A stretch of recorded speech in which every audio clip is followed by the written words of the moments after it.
third. Sophie Pedder is the bureau chief in Paris for The Economist, and she joins me now. I wonder if you could just bring us up to speed first, Sophie, with what's happened, overnight and this morning. Well, overnight, the results were confirmed. As you just said, Marine Le Pen's party came in third place. She's still got a big block of seats in the National Assembly. So, she's not a fringe phenomenon, but she didn't come top, which everyone was pretty much expecting her to do. Instead, we've got the left-wing alliance at the top, and we've got Macron centre, which held on to quite a lot of seats and makes him his group the second biggest. So that's the look of the National Assembly. What are you most We've also surprised had by? this morning. Sorry, carry on. Oh, well, I was just going to tell you this morning we've had the resignation of the Prime Yes. Minister. Now, that's a kind of technical event in a way because he went to the Élysée Palace, he presented his resignation to the President. The President has asked him to stay on, effectively in a kind of caretaker role. There's a feeling here that we are days, if not weeks, away from seeing a next government, and therefore he's going to be occupying that job, but not actually passing any legislation, obviously. What were you most surprised by out of those three results for those three groupings? I think the order, that was what struck me, and I think a lot of people. I mean, you should have seen the faces on of Marine Le Pen's deputies when they saw the results coming through. They were really taken aback. This was a party, don't forget, that thought it was about to govern. They thought they'd come top. They did come top in the first round. France has this 2-round voting system, and so in the first round they absolutely scooped up first round positions across the country. And they were ready. They were talking about who they would nominate as their finance minister, who they put in the foreign ministry. This was the kind of conversations they were having. And then suddenly they came in third place. That was a shock to them, a relief to others. And then the left-wing alliance doing incredibly well. I mean, I think it's the order of the results that's taken everybody by surprise. Important to understand a little more about the French electoral system. So the second round differs from the first round in that the choice is reduced, and even more reduced this time than ever before because of some of the deals that were done before the ballots opened. That's exactly right. So you have this two-round system. There's 577 constituencies, and it's effectively in the second round, it's a first past the post. But in order to get to the second round, you can be elected actually in the first round. If you get over 50% of the vote. Marine Le Pen, she was elected. She got 58% up in the north of France. So she was elected outright. A number of people were. But then if you get over a threshold, you go on to the second round.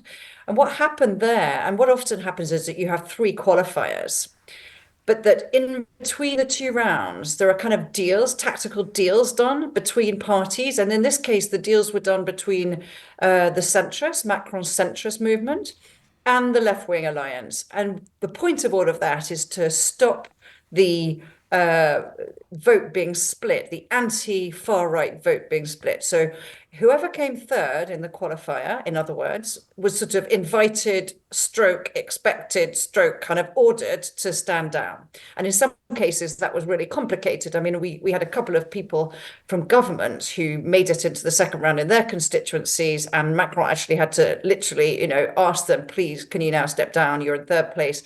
We got to let the left wing go through to take on the far right. So you can see how irritating and actually this makes for the far right. This is they feel like the choice wasn't really put before the voters, but it was a very effective way of stopping the far right from getting a majority. So not unlike our experiences over here, this is more about rejection than it is about support.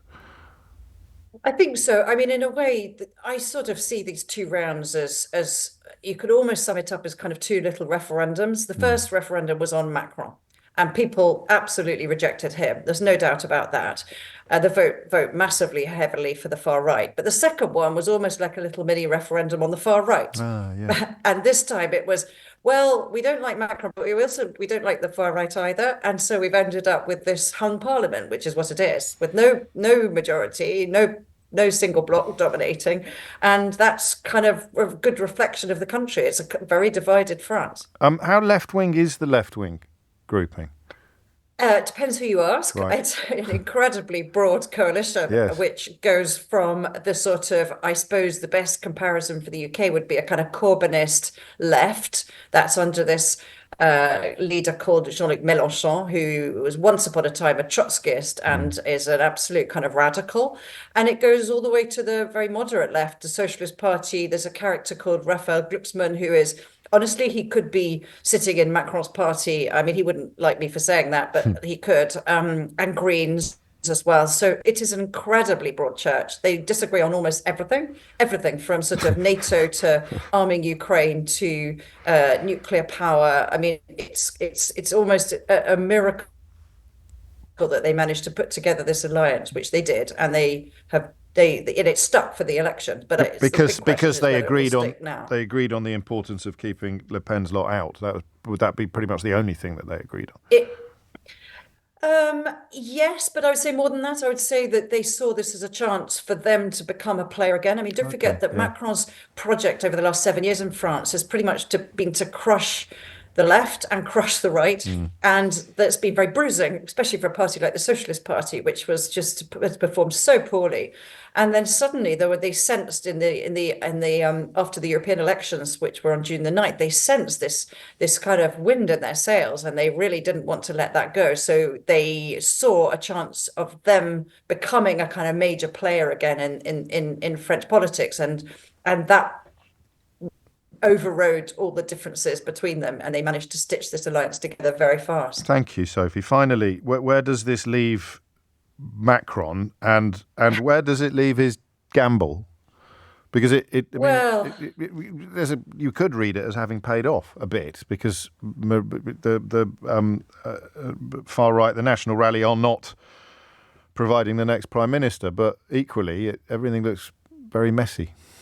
I think that sums it up. I mean, he in one respect, he's kept out the far right, and that in that sense, his bet has paid off. But he has certainly not emerged stronger as a result of this. The centre hasn't collapsed, but he has lost a lot of deputies, about roughly 100 deputies. So that's not a good result for him. But his party, his bloc in the centre, remains a player in all of this. And given that no one has a majority, it actually puts them in a position potentially to be the kind of kingmaker movement, which could determine whether or not there is a majority government in the future. So it depends how you look and how you measure his gamble, but it certainly isn't a disaster that some people saw it as being when he first called that snap election. And when do you think there'll be a government, like a fully functioning French government in place? How about after the Olympic Games? I think that the feeling here, the Olympic Games starts on July the 26th. Yeah. I mean, that's really close.